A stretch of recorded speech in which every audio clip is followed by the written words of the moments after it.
AP deputy CM Pawan Kalyan మీద Tamil Nadu BJP నేత అన్నామలై ప్రశంసలు కురిపించారు. పవన్ కళ్యాణ్ నాయకత్వం, ప్రజా సంక్షేమానికి ఆయన ఇచ్చే ప్రాధాన్యాన్ని అన్నామలై ప్రశంసించారు.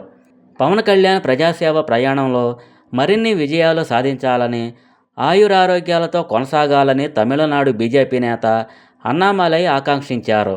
తిరుపతి నుంచి పళని వరకు బస్సు సర్వీసు అనేది భక్తుల చిరకాల కోరికన్న అన్నామలై, పవన్ కళ్యాణ్ నాయకత్వంలో ఈ కోరిక సాకారమైందన్నారు. భక్తుల కోసం ఏపీ ఎస్ఆర్టీసీ రోజువారీగా 2 బస్సు సర్వీసులను ప్రారంభించిందని తెలిపారు.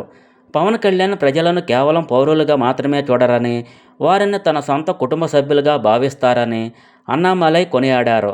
ఈ కార్యక్రమం పవన్ కళ్యాణ్ చొరవతో అమల్లోకి రావటం భక్తులకు ఎంతో ఉపయోగకరమని తెలిపారు.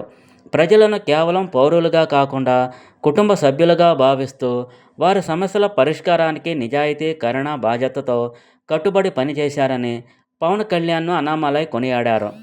ప్రజాసేవలో క్రమశిక్షణ, అంకితభావం, సేవా దృక్పథంతో ఆయన ముందుకు సాగుతున్నారని తెలిపారు.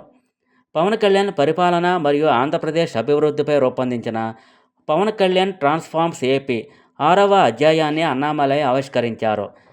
వీరిద్దరిని సనాతన ధర్మ సంరక్షకులుగా మరియు అవినీతిపై పోరాడే యోధులుగా సోషల్ మీడియాలో మరియు వివిధ వర్గాల్లో అభివర్ణిస్తున్నారు.